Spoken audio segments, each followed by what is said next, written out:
Hello everyone, welcome back to knowledge centre. आज हम पढ़ेंगे class 10 geography chapter number 1 that is resources and development. तो सबसे पहले हम बात कर लेते हैं what is a resource. Everything available in our environment which can be used to satisfy our needs, यानी कि हमारे एनवायरनमेंट में अवेलेबल वो हर चीज़ जिसके अंदर इतनी कैपेसिटी है कि वो हमारी नीड्स को किसी न किसी तरह सेटिस्फाई कर सके, that is a resource for us. Example we can take wind energy, solar energy, coal. ये सारी ऐसी चीज़ें हैं जो कि नेचर के थ्रू हमें अवेलेबल हैं और ये किसी ना किसी तरह हमारी नीड सेटिस्फाई करने की कैपेसिटी रखती हैं। अगर हम खुद का example, we human beings are also a type of resource.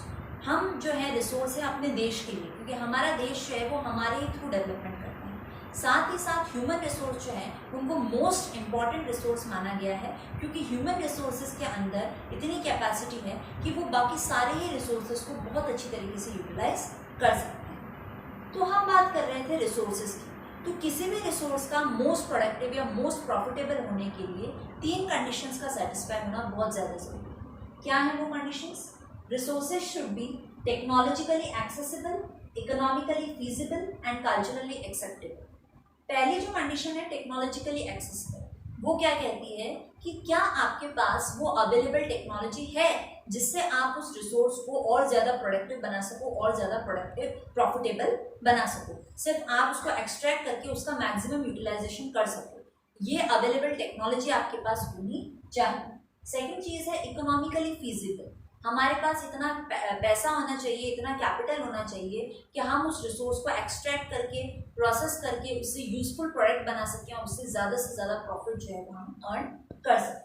Third चीज़ जो है कल्चरली एक्सेप्टेबल होना चाहिए। हम रिसोर्स को एक्सट्रैक्ट करने के, यूज़ करने के चक्कर में कोई ऐसा काम तो नहीं कर रहे जो कि हमारा कल्चर हमें अलाउ नहीं करता या हमारा रिलीजन, हमारी सोसाइटी हमें अलाउ नहीं करती। कहने का मतलब है हम कोई गलत काम तो नहीं कर रहे जिससे सोसाइटी या कल्चर को नुकसान पहुँच रहा हो। तो ये सारी तीनों ही कंडीशंस जो हैं वो सेटिस्फाई होनी ज़रूरी होती है, तब आप कह सकते हो कि कोई भी रिसोर्स जो है वो प्रोडक्टिव है। जैसे कि हम एक एग्जांपल लेते हैं, मान लीजिए हमारी सेंट्रल गवर्नमेंट जो है वो हरिद्वार के अंदर एक hydro electricity power generation plant बनाना चाहती है कि हम भाई पानी से बिजली बनाएंगे हरिद्वार के अंदर, और वाटर जो हमें यूज़ करना है वो गंगा रिवर का यूज़ करना है। तो अब हम इन तीनों ही कंडीशंस को सेट करते हैं अपने इस एग्जाम्पल पर। हम जो है पानी से बिजली बनाना चाहते हैं और हम गंगा रिवर का वाटर जो है यूज़ करने वाले हैं। तो क्या सबसे पहली बात कि हमारे पास टेक्नोलॉजी है कि हम पानी से बिजली बना सकें, हम डैम्स का कंस्ट्रक्शन कर सकें। सेकंड चीज़ इकोनॉमिकली फीजिबल, सरकार के पास इतना पैसा है कि पहले तो डैम्स का कंस्ट्रक्शन होगा, उसके बाद पावर जनरेशन प्लांट बनेगा, फिर जो है वाटर को हार्नेस करके पावर का जनरेशन होगा, फिर वो बिजली जो है वो सप्लाई की जाएगी ताकि उसको प्रोडक्टिव फॉर्म, प्रॉफिटेबल फॉर्म दिया जा सके। तो कहने का मतलब है कि इतने सारे प्रोसेस के लिए गवर्नमेंट के पास इकोनॉमिक कंडीशन इतनी है, पैसा है। And third cheese culturally acceptable. भाई हम बात कर रहे हैं हरिद्वार की, ऊपर से गंगा रिवर की, एक तो होली रिवर, ऊपर से रिलीजियस टाउन। तो वहाँ के लोग आपको कभी भी अलाउ नहीं करेंगे कि इतनी रिलीजियस सेंटिमेंट वाली जो प्लेस है वहाँ पर आप डैम्स का कंस्ट्रक्शन करोगे, वहाँ पर आप पावर जनरेशन प्लांट लगाओगे, तो लोग बहुत ऑब्जेक्शन करेंगे, आपके लिए बैरियर्स क्रिएट करेंगे।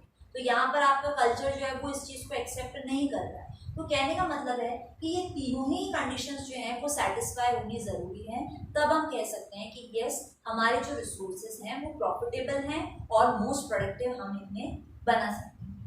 नेक्स्ट जो यहाँ पे पॉइंट है that is interdependent relationship between nature, technology and institutions. हमने अभी पढ़ा कि जितने भी रिसोर्सेज हैं वो हमें नेचर से मिल रहे हैं और हम उन पर टेक्नोलॉजी अप्लाई करते हैं ताकि हम उनको प्रोडक्टिव बना सकें। तो ये जो 3 एलिमेंट्स हैं, ह्यूमन बींग्स हम इस चीज़ को यूटिलाइज कर ही रहे हैं, नेचर, टेक्नोलॉजी एंड इंस्टीट्यूशंस, ये तीनों ही चीज़ें जो हैं, ये तीनों ही एलिमेंट्स जो हैं आपस में एक दूसरे से इंटरलिंक्ड हैं, एक दूसरे पर इंटरडिपेंडेंट है।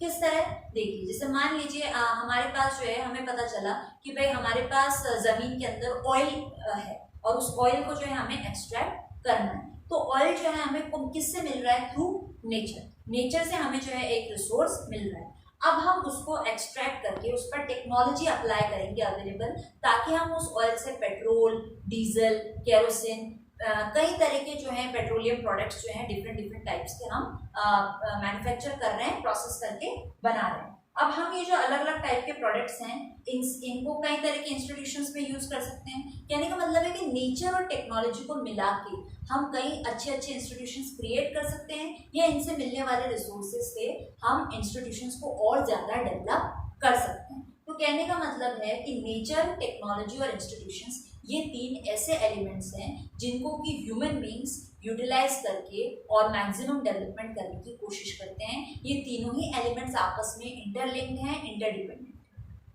Now next point is about the classification of resources, कि हमारे रिसोर्सेज जो हैं उनको हम किन अलग अलग कैटेगरीज में क्लासिफाई करते हैं। तो बेसिकली अगर हम देखें 4 आधार हैं, 4 बेसिस हैं हमारे जिनमें कि हम रिसोर्सेज को बांटते हैं। तो पहली कैटेगरी है on the basis of origin, यानी कि जो फॉर्मेशन है, रिसोर्स कहाँ से पैदा हो रहा है, किस तरह आपको मिल रहा है, that is our first base of classification. और इसके अंदर जो है रिसोर्सेज को 2 पार्ट्स में डिवाइड किया गया है। पहला है बायोटिक एंड दूसरा है एबायोटिक। अब सबसे पहले ये जान लेते हैं बायोटिक क्या होते हैं। बायोटिक रिसोर्सेज वो रिसोर्सेज होते हैं जो कि आपको नेचर से मिलते हैं और ये लिविंग फॉर्म में होते हैं। जैसे कि हम एग्जाम्पल देखते हैं ह्यूमन बींग्स, फ्लोरा यानी कि प्लांट लाइफ एंड फौना यानी कि एनिमल लाइफ, यानी कि ये मिले आपको नेचर से हैं, एनवायरनमेंट में प्रेजेंट है और ये लिविंग फॉर्म में है। All these are examples of biotic resources. दूसरी जो हमारी कैटेगरी है एबायोटिक रिसोर्सेज, ये भी हमें मिल रहे तो नेचर से ही है, हमारे एनवायरनमेंट में अवेलेबल है, प्रेजेंट है, बट ये नॉन लिविंग फॉर्म में होते हैं। जैसे कि रॉक्स है, मेटल है, लैंड है, all these are examples of abiotic. Second base जो है हमारा क्लासिफिकेशन का, that is exhaustibility, classification of resources on the basis of exhaustibility. Exhaustibility क्या होता है कि कब कोई चीज जो है खत्म हो जाती है, आपने एक बार यूज की उसके बाद वो खत्म हो गई, that is known as exhaustibility. तो एग्जॉस्टिबिलिटी के बेसिस पे 2 टाइप्स हैं again, renewable and non renewable.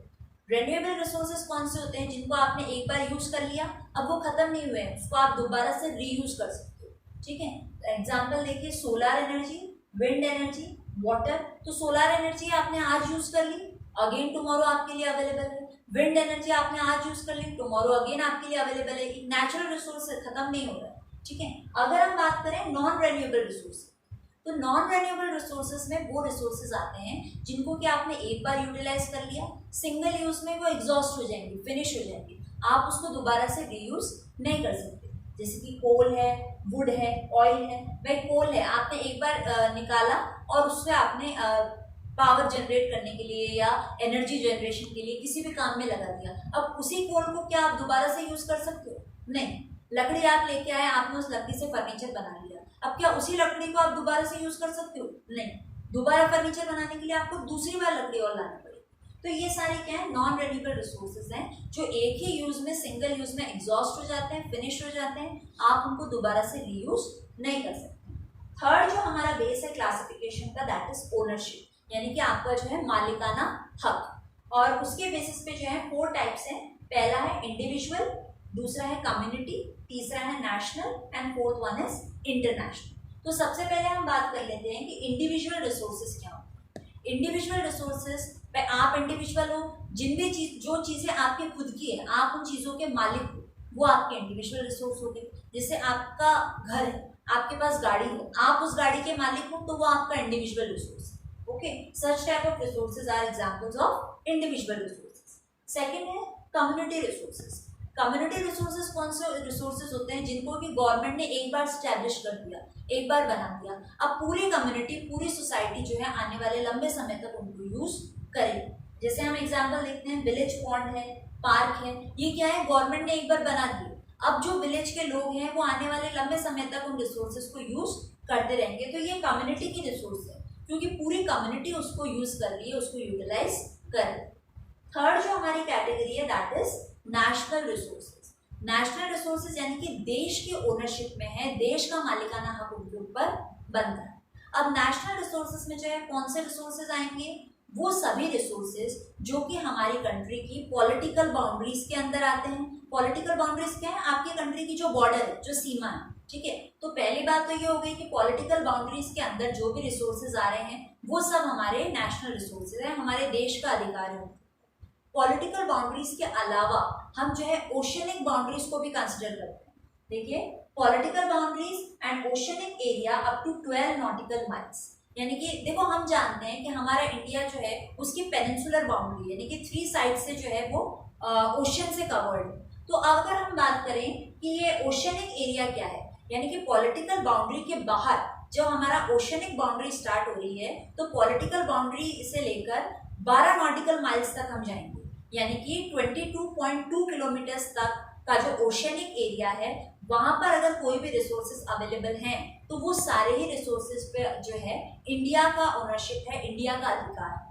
22.2 kilometre के बाहर अगर कोई रिसोर्स है तो उस पर हमारा इंडिया अपना मालिकाना हक नहीं जता सकता। सिर्फ ये जो 12 नॉटिकल माइल्स यानी कि 22.2 किलोमीटर तक अगर कोई भी अवेलेबल रिसोर्सेज आ रहे हैं ओशनिक बाउंड्री में तो वो सारे ही रिसोर्सेज पर जो है हमारा इंडिया की ओनरशिप मानी जाएगी, हमारे देश का हक जो है उन पर माना जाएगा।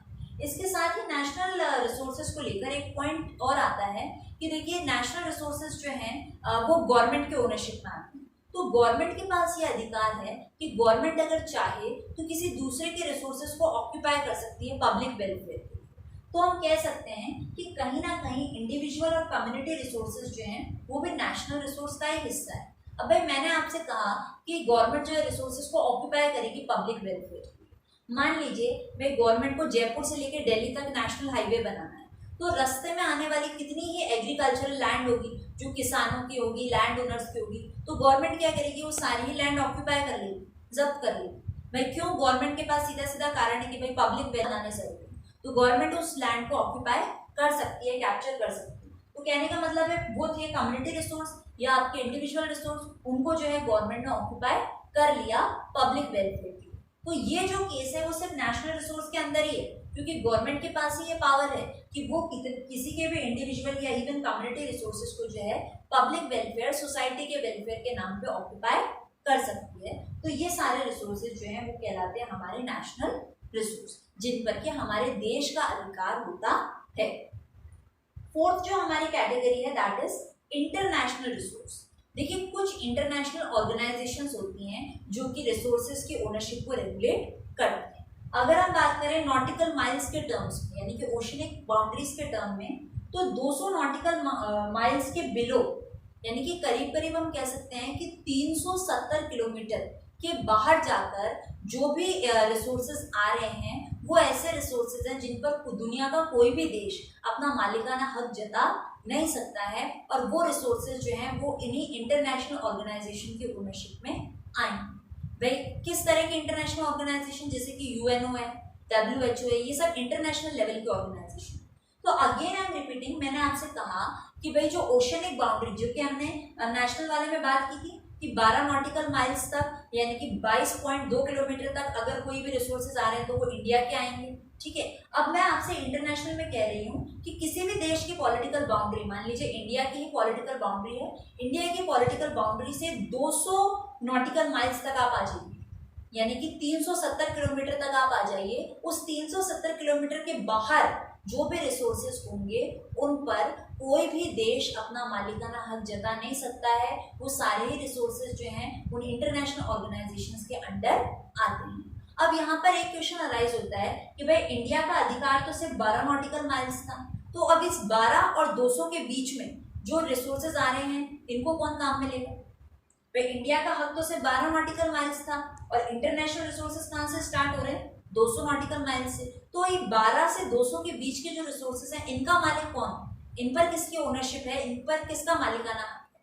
तो भाई अगर 12 नॉटिकल माइल्स के बियॉन्ड जाकर भी कोई रिसोर्सेज फाइंड आउट होते हैं जिनसे कि इंडिया या कोई भी देश बहुत ज्यादा प्रॉफिट कमा सकता है, बहुत ज्यादा यूजफुल साबित हो सकते हैं किसी भी देश के लिए, तो फिर हमें क्या करना पड़ेगा? अगर इंडिया को वो चीज यूटिलाइज करनी है तो हमें इन इंटरनेशनल ऑर्गेनाइजेशंस को अप्रोच करना पड़ेगा और इनकी परमिशन लेके अगर ये आपको अलाउ कर देते हैं तो आप इन रिसोर्सेज को यूटिलाइज कर सकते हैं। विदाउट परमिशन आप बियॉन्ड 12 नॉटिकल माइल्स के बाहर नहीं जा सकते। तो ये बात हो गई अब हमारी ओनरशिप के बेसिस पे जो 4 तरह के रिसोर्सेज हैं, individual, community, national and international. Now fourth जो हमारा बेसिस है that is status of development, यानी कि classification of resources on the status of development, कि कौन से रिसोर्सेज का डेवलपमेंट किस लेवल तक हुआ है, किस लेवल तक रिसोर्स का जो है विकास हुआ है। इसके अंदर अगेन जो है 4 कैटेगरीज हैं, potential, develop, stock and reserve. तो सबसे पहले हम बात करते हैं पोटेंशियल रिसोर्सेज। पोटेंशियल रिसोर्सेज कौन से रिसोर्सेज होते हैं जो कि फाउंड आउट हो चुके हैं, वह हमें पता है कि यहाँ पर रिसोर्सेज हैं लेकिन अभी तक जो है हमने उन्हें यूटिलाइज नहीं किया है, हमने उन्हें काम में प्रॉपरली नहीं लिया है। जैसे कि एग्जांपल देखिए, wind and solar energy of Rajasthan and Gujarat. हम सब जानते हैं कि राजस्थान के पास बहुत enormous amount of solar energy की बहुत अच्छी कैपेसिटी है, लेकिन हमने अभी तक इसे यूटिलाइज नहीं किया है, तो ये अभी भी हमारे पोटेंशियल रिसोर्स हैं। सिमिलरली गुजरात के पास बहुत अच्छा विंड पावर है, लेकिन अगेन गुजरात ने भी इसे यूटिलाइज नहीं किया है। यानी कि पोटेंशियल बहुत है, कैपेसिटी बहुत है, लेकिन अभी तक इन्हें यूटिलाइज नहीं किया गया है। तो इस तरह के जो रिसोर्सेज हैं ये पोटेंशियल रिसोर्सेज में आते हैं। सेकेंड जो हमारी कैटेगरी है, डेवलप्ड रिसोर्सेज। डेवलप्ड रिसोर्सेज में कौन से रिसोर्सेज आते हैं, जिनको कि सर्वे करके हम सर्वे हो चुका है और हमें पता है कि कितनी क्वांटिटी या किस क्वालिटी में जो है रिसोर्सेज यहाँ पर अवेलेबल है और अवेलेबल टेक्नोलॉजी से हम इन्हें यूटिलाइज भी कर रहे हैं, इसलिए इनका नाम है डेवलप्ड रिसोर्सेज। यानी ऑलरेडी इनका डेवलपमेंट पूरी एक्सटेंट तक हो चुका है, सर्वे हो चुका है, हमें क्वालिटी का पता है, हमें क्वांटिटी का पता है और अवेलेबल टेक्नोलॉजी से हम इन्हें बहुत अच्छी तरीके से यूटिलाइज कर रहे हैं। जैसे कि एग्जाम्पल के तौर पर हम ले सकते हैं limestone and iron in Aravalli ranges. हम सभी जानते हैं अरावली रेंजेस के अंदर लाइमस्टोन और आयरन जो है वो बहुत अच्छी तरीके से प्रेजेंट है। तो बेसिकली यहाँ से जो है लाइमस्टोन एक्सट्रैक्ट करती है सीमेंट इंडस्ट्रीज, क्योंकि उनके लिए एक बहुत इंपॉर्टेंट रॉ मटेरियल है। तो सर्वे हो चुका है, क्वालिटी एंड क्वांटिटी का पता है और अवेलेबल टेक्नोलॉजी से बहुत अच्छी तरीके से इनका यूटिलाइजेशन हो रहा है। Such type of resources are known as developed resources. Third जो हमारी कैटेगरी है दैट इज स्टॉक। स्टॉक का मतलब क्या होता है कि भाई रिसोर्स तो अवेलेबल है, आपको पता है कि यहाँ पर रिसोर्स है, लेकिन हमारे पास टेक्नोलॉजी नहीं है, टेक्निकल नो हाउ नहीं है कि भाई इसको यूटिलाइज कैसे किया जाए। जैसे कि एग्जाम्पल के तौर पर हम ले सकते हैं सलाइन वाटर। ओशियंस के अंदर कितना सारा वाटर है, एक तरफ तो हमारा देश वाटर की स्कैर्सिटी, वाटर क्राइसिस फेस करता है, दूसरी तरफ हमारे पास इतना ज्यादा लार्ज अमाउंट में सलाइन वाटर अवेलेबल है, लेकिन प्रॉब्लम क्या है, हमारे पास वो अवेलेबल टेक्नोलॉजी नहीं है कि हम उसमें से सॉल्ट कंटेंट को रिमूव करके वाटर को प्यूरिफाई करके यूटिलाइज करें। तो इसलिए ये क्या है, हमारा स्टॉक है, यानी कि ऐसा माल है जिसको कि प्रॉपरली यूटिलाइज करने की टेक्नोलॉजी हमारे पास अवेलेबल नहीं है। लास्ट जो हमारी कैटेगरी है दैट इज रिजर्व्स। रिजर्व्स के अंदर कौन से आएंगे हमारे रिसोर्सेज, जिनको कि हमने स्टॉक है हमारे पास, हमें पता है कि they are available for us और हमारे पास टेक्नोलॉजी भी है, लेकिन हम उसे अभी यूटिलाइज ना करके हम उसे रख रहे हैं फॉर द फ्यूचर जनरेशन। अपनी आने वाली जनरेशन के लिए हम जो है उसे रख रहे हैं, that is known as reserve. जैसे कि एग्जाम्पल हम देख लेते हैं, hydro electricity by river water में हमारे पास रिवर वाटर है और हमें पता है अच्छी तरीके से कि रिवर वाटर के थ्रू हम जो है इलेक्ट्रिसिटी का जनरेशन कर सकते हैं, लेकिन हम फिर भी नहीं कर रहे हैं और हम उसे अपनी फ्यूचर जनरेशन के लिए प्रिजर्व करके रखते हैं। तो such type of resources are coming under the category of reserves. तो this was all regarding the classification of resource.